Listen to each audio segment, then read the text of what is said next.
নাটোরের কাশিমপুর কেন্দ্রীয় মহাশ্মশানে মন্দিরে ডাকাতি, সেবায়েত নিহত।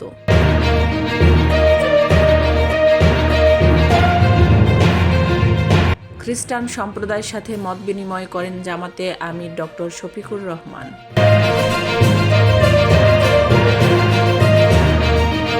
অন্তর্বর্তীকালীন সরকারকে অন্তত 2 বছর থাকতে হবে বলে মন্তব্য করেছেন ভিপি নূর।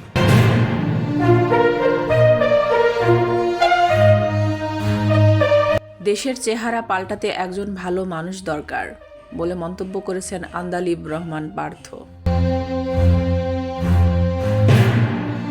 2025 সালের 9ম শ্রেণীর পাঠ্য বইয়ের মেয়ে গল্প নিয়ে ক্ষোভ প্রকাশ করলেন আসিফ মাহতাব।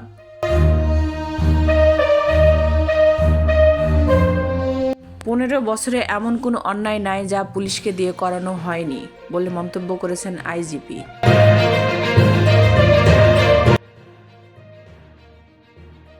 গাইবান্ধায় বিএনপি জামাত সংঘর্ষ।